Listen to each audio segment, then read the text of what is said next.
कहानी की शुरुआत होती है एक बेहद खतरनाक और प्रोफेशनल हिटमैन सकाता को दिखाते हुए, जिसका नाम सुनकर ही बड़े बड़े गैंगस्टर और अंडरवर्ल्ड के लोग थर थर कांप उठते हैं। लेकिन सकाता जिस शहर में रहता है उस शहर में सदियों से एक बात चली आ रही है, ये कि 50 साल बाद ओनी राक्षस किसी एक इंसान के शरीर पर कब्जा कर लेता है और शहर में भयानक कत्लेआम मचाता है। खैर, उसी शहर में हमें एक याकुजा बॉस का ठिकाना दिखाया जाता है, जिसे अभी अभी अपने बिजनेस पार्टनर के बारे में एक बुरी खबर मिली है। खबर ये थी कि उस पार्टनर ने अपनी सुरक्षा के लिए किसी और गैंग की सर्विस लेना शुरू कर दिया है। अब जो याकुजा बॉस था ये सुनकर काफी गुस्सा हो जाता है और अपनी भड़ास निकालने के लिए उसी आदमी को बुलाता है जिसने ये खबर दी थी। फिर क्या याकुजा बॉस उसके चेहरे को बुरी तरह जख्मी कर देता है। लेकिन ठीक उसी वक्त बाहर एक अनजान शख्स एक एक करके याकुजा बॉस के सारे बॉडीगार्ड्स को ढेर करना शुरू कर देता है। तभी अचानक खिड़की के ऊपर से याकुजा बॉस के चाय में खून की एक बूंद टपकती है और बॉस के खास बॉडीगार्ड को खतरे का एहसास हो जाता है और बॉस को तुरंत सुरक्षित जगह ले जाने की कोशिश की जाती है। लेकिन अब बहुत देर हो चुकी थी और पता है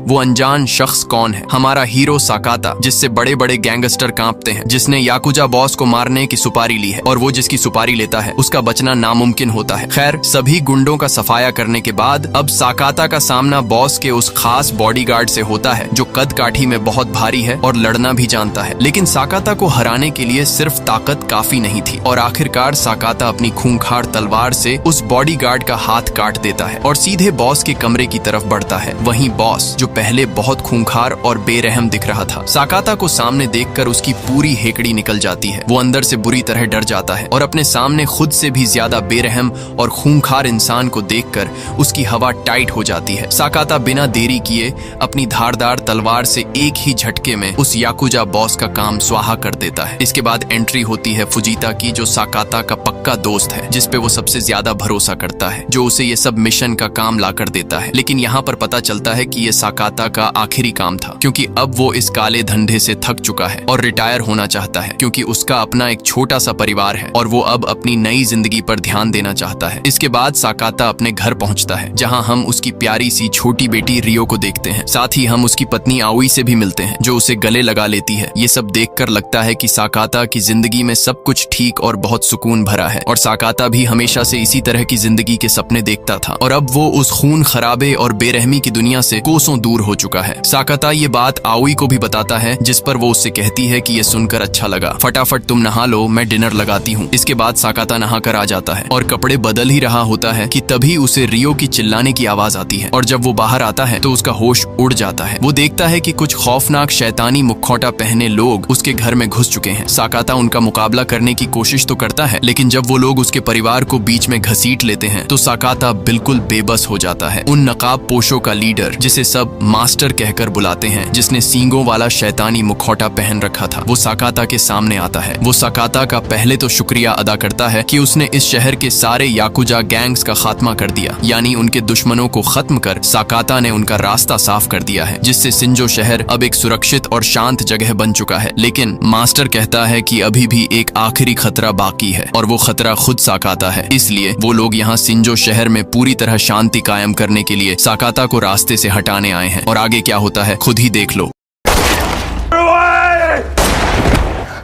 हाँ, वो लोग बेरहमी से सकाता की बेकसूर पत्नी और बच्ची की जान ले लेते हैं, जिनका इस सब से कोई लेना देना ही नहीं था, सिर्फ इसलिए क्योंकि उन्होंने सब कुछ अपनी आंखों से देख लिया था और वो कोई गवाह नहीं छोड़ना चाहते थे। अब सकाता की जिंदगी पूरी तरह से उजड़ चुकी है, उसका अपना कोई नहीं बचा। वो तड़पते हुए कसम खाता है कि वो एक दिन वापस आएगा और चुन चुनकर उन सबको एक एक करके मौत के घाट उतार देगा। लेकिन इस वक्त सकाता पूरी तरह लाचार था और तभी वो लोग सीधे उसके सिर में गोली मार देते हैं। इसके बाद 12 साल बाद कहानी एक हैरान कर देने वाला मोड़ लेता है। सकाता को गोली लगने के बावजूद वो अभी भी जिंदा है, क्योंकि उस रात जो गोली उसे लगी थी उससे उसकी जान तो नहीं गई, लेकिन गोली दिमाग की नसों को छू कर निकली थी, जिसकी वजह से सकाता हमेशा के लिए पैरालाइज्ड यानी जिंदा लाश बन चुका है। दरअसल उस रात नकाबपोश लोगों के जाने के बाद फुजीता ही था जो सही वक्त पर वहाँ पहुँच गया था और सकाता को तुरंत हॉस्पिटल ले गया। यहाँ तक कि 12 साल बीत जाने के बाद भी बिना किसी फायदे के फुजीता आज भी सकाता का साथ दे रहा है। उसने साकाता के रहने के लिए एक साधारण सा घर खरीदा है और उसकी देखभाल के लिए एक केयर टेकर भी रखा है जो रोज उसकी मदद करता है। अब कहानी मुड़ती है एक प्रेस कॉन्फ्रेंस की तरफ, जहाँ शिंजो शहर के मेयर सुनोहारा दिखाई देते हैं। और अब शिंजो शहर वो शहर नहीं रहा जहाँ गैंगस्टर, गुंडे, मवाली राज करते थे। सुनोहारा के राज में शिंजो शहर को एक सुरक्षित और बेहतर शहर बने हुए 12 साल हो चुके हैं। अब वो शहर में एक आलीशान टूरिस्ट रिजॉर्ट बनवा रहे हैं जिसमें cinema hall, restaurant, casino, massage parlour, mall, gaming zone और यहाँ तक कि छोटी से बड़ी हर एक तरह की सुविधाएं होंगी। मेयर का दावा है कि ये सब शहर की इकोनॉमी को बढ़ाने और जनता की भलाई के लिए किया जा रहा है। इसी बीच सवाल जवाब के दौरान एक निडर पत्रकार मेयर सुनोहारा के कार्यकाल में गायब हुए लोगों की बड़ी संख्या पर सवाल उठा देते हैं। ये सुनकर मेयर पल भर के लिए घबरा जाते हैं, लेकिन तुरंत बात संभालते हुए गुस्से में पलटकर पूछते हैं, क्या सबूत है तुम्हारे पास? माहौल बिगड़ता देख मॉडरेटर तुरंत प्रेस कॉन्फ्रेंस को वहीं रोक देता है, लेकिन वो निडर पत्रकार रुकते नहीं। वो सुनोहारा के बारे में और जानकारी इकट्ठा करने में लग जाते हैं और यहाँ पर उन्हें एक बड़ी जानकारी भी मिल जाती है। और ये सब जानकारी उसे वो ही याकुजा गैंग का आदमी दे रहा था जिसपे बॉस ने हमला किया था, जिसके बदले में वो पत्रकार उसे मोटी रकम देते हैं। कुल मिलाकर बात ये थी कि मेयर सुनोहारा उतने शरीफ नहीं थे जितना जनता उन्हें समझती थी। उनके इस चमक धमक के पीछे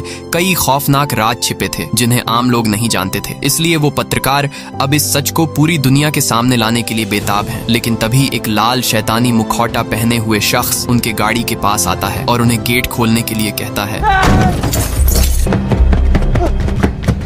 उस पत्रकार का खेल खत्म होने के बाद याकुजा गैंग का वो आदमी भागने की कोशिश करता है, लेकिन तभी वहाँ एक और शख्स आता है जिसने एक बूढ़े आदमी का मुखौटा पहन रखा है। वो उस याकुजा गैंग के आदमी को घुटनों के बल बैठने पर मजबूर करता है और सीधे उसके मुंह में पिस्तौल डाल देता है।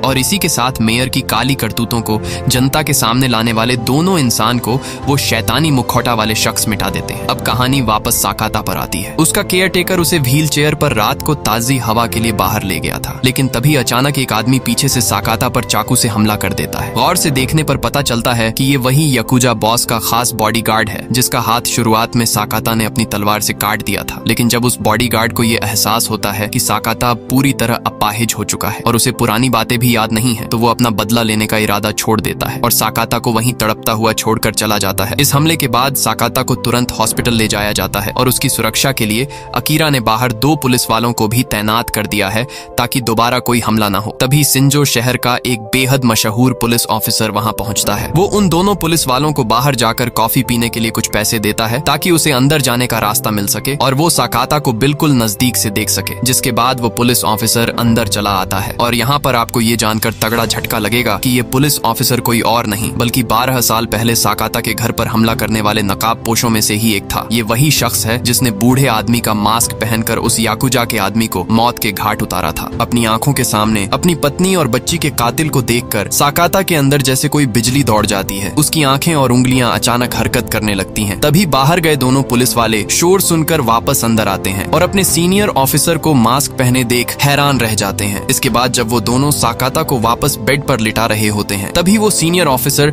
अचानक उनमें से एक पुलिस वाले की पिस्तौल छीन लेता है। हाँ, उन दोनों में से एक पुलिस वाला उनकी ही गैंग का हिस्सा था और जिसे अभी गोली दागी गई थी वो एक ईमानदार अफसर था जो उनके लिए खतरा बन सकता था। तभी बाहर से एक डॉक्टर ये सब देख लेता है, उसे भी घसीट कर वो अंदर लाते हैं। और दोस्तों, आगे उस बेचारे डॉक्टर का क्या हुआ होगा आप जान चुके होंगे, लेकिन रुको, असली खेल तो अभी बाकी है। इन सब के दौरान साकाता अचानक उठ खड़ा हो जाता है और उन पर हमला कर देता है। इस वक्त तक साकाता की आधी ताकत लगभग वापस आ चुकी थी और जरा देखिए साकाता अपनी इस आधी ताकत के साथ भी क्या गदर मचाता है।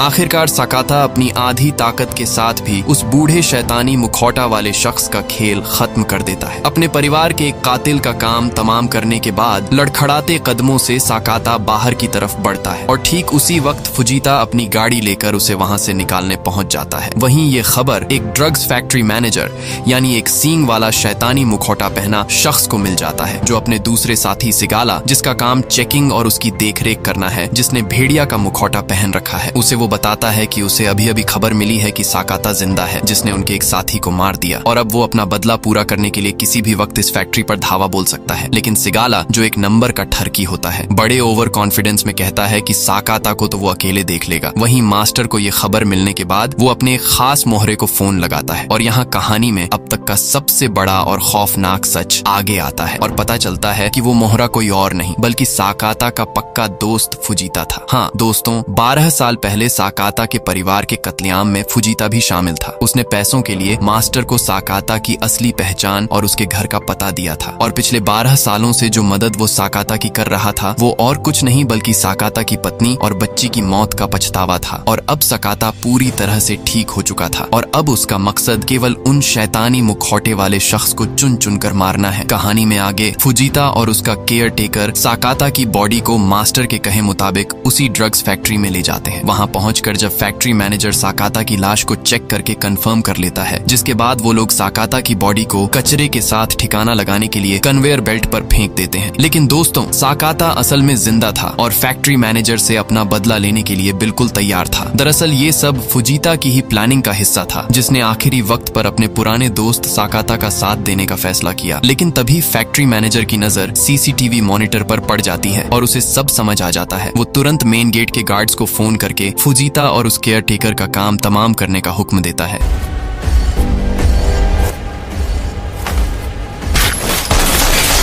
फुजीता की जान बची होगी या नहीं ये तो आगे पता चलेगा, लेकिन इस वक्त हमारा पूरा फोकस साकाता पर है। साकाता बिना कोई बकवास या फालतू की बातें किए फैक्ट्री के गार्ड्स पर काल बनकर टूट पड़ता है और फिर शुरू होता है साकाता का वो खूंखार और ताबड़तोड़ एक्शन, जिसे देखकर आपके होश उड़ जाएंगे।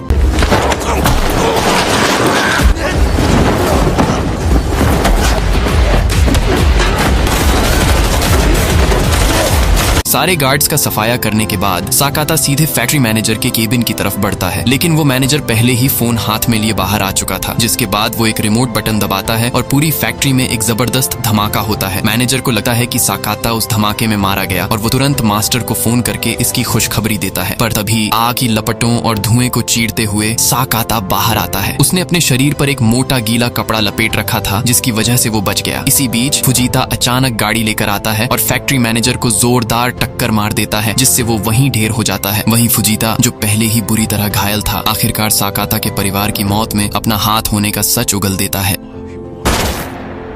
हाँ, उसकी बात पूरी होने से पहले ही साकाता बिना कोई रहम दिखाए सीधे उसके सिर में गोली मार देता है। इसके बाद एक पुराने जहाज के अंदर साकाता उस घायल मैनेजर से बाकी साथियों के नाम उगलवा रहा होता है कि तभी मैनेजर का फोन बज उठता है। फोन मास्टर का था। जब साकाता मास्टर को धमकी देता है कि वो उसके परिवार की मौत में शामिल हर एक इंसान को चुन चुन कर मारेगा, तब मास्टर पलटकर एक ऐसा होश उड़ाने वाला खुलासा करता है जिसे सुनकर साकाता के पैरों तले जमीन खिसक जाती है। मास्टर बताता है कि साकाता की सगी बेटी उस रात मरी नहीं थी, बल्कि वो जिंदा है और पिछले 12 सालों से वही सिगाला उसका नकली बाप बनकर बड़े प्यार से उसकी परवरिश कर रहा है। सगी बेटी के जिंदा होने की बात तो बस शुरुआत थी दोस्तों, असली झटका तो आपको अब लगने वाला है, जब आपको पता चलेगा कि उस खूंखार मास्टर का असली चेहरा और कोई नहीं बल्कि शहर के वही मेयर सुनोहारा हैं, जो जनता के सामने अपनी अच्छी छवि का ढोंग रचते हैं, लेकिन इस चेहरे के पीछे एक बेहद खौफनाक राज छिपाए बैठे हैं। खैर, फैक्ट्री मैनेजर का काम तमाम करने के बाद अब स्क्रीन पर एंट्री होती है रियो की, जो साकाता की सगी बेटी है। 12 साल पहले जो बच्ची बहुत छोटी थी, वो अब बड़ी होकर एक खूबसूरत लड़की बन चुकी है। वो सिगाला, जो उसका नकली बाप बना बैठा है, वो ऊपर से तो उस पर बहुत प्यार और फिक्र जताता है, लेकिन असल में उसके इरादे बेहद घिनौने हैं। वो बस रियो के और बड़े होने का इंतजार कर रहा है। वहीं रियो को तीरंदाजी का बहुत शौक है और वो इसमें कई मेडल भी जीत चुकी है। दूसरी तरफ साकाता सीधे अपने एक पुराने खबरी के पास पहुंचता है ताकि सिगाला का पता ठिकाना मालूम कर सके। पता मिलने के बाद बिना एक पल गंवाए साकाता सीधे सिगाला के ठिकाने पर धावा बोल देता है। वहाँ उसे अपनी प्यारी बेटी के बचपन से लेकर अब तक की कई तस्वीरें मिलती हैं, लेकिन उसी वक्त वहाँ सिगाला आ धमकता है। गुस्से से आग बबूला साकाता बिना कोई बकवास किए सीधे उस पर झपट पड़ता है और उसे मार मार कर अधमरा कर देता है।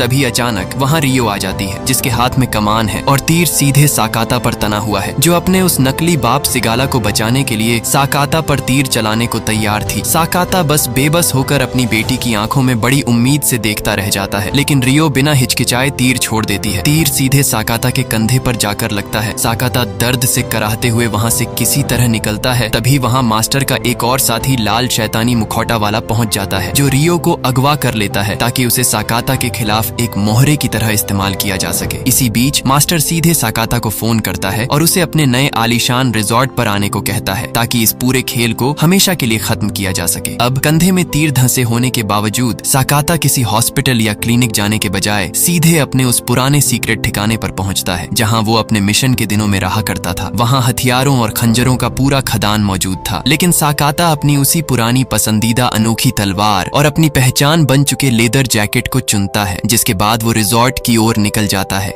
रिजॉर्ट पर पहुंचकर साकाता एक खाली गाड़ी को रिजॉर्ट के गेट से टकरा देता है, जिससे बाहर खड़े गार्ड्स का ध्यान भटक जाता है। साकाता खुद दूसरे रास्ते से अंदर घुसता है और फिर जो उसके सामने आता है उसे अंधाधुंध मौत के घाट उतारना शुरू कर देता है। लेकिन ये तो बस एक ट्रेलर था। असली जंग तो तब शुरू होती है जब साकाता ऊपरी मंजिल की सीढ़ियां चढ़ता है, जहां दर्जनों की तादाद में गुंडे उस पर टूट पड़ते हैं।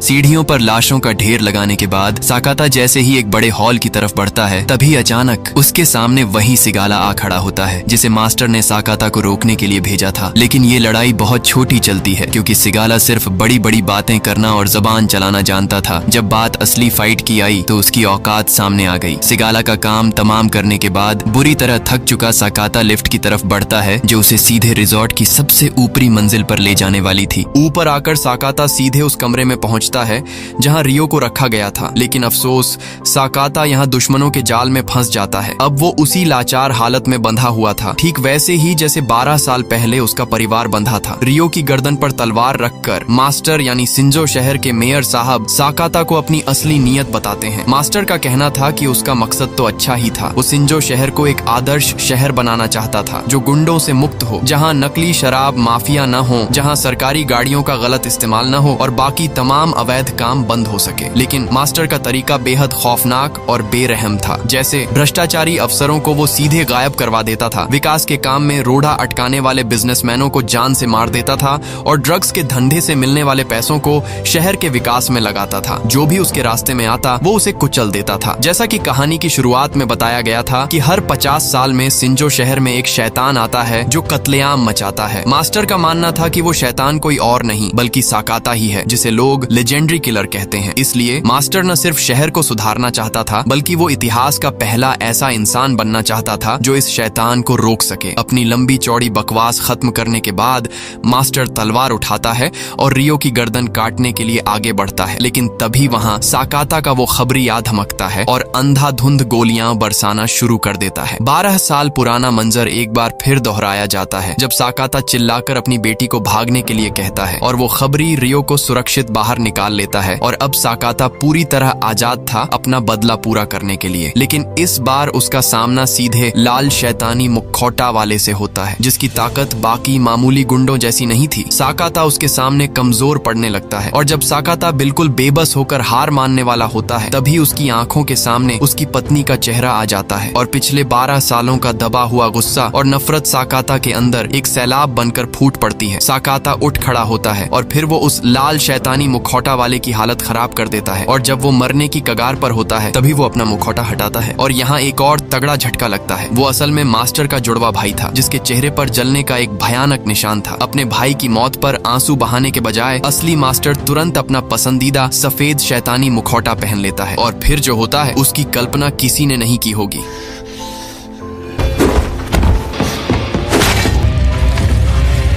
मास्टर अपनी तलवार के एक ही वार से साकाता का बायां हाथ धड़ से अलग कर देता है। लहूलुहान हालत में और शरीर से इतना खून बह जाने के बाद भी साकाता अपनी आखिरी सांस तक लड़ता है और मास्टर पर टूट पड़ता है,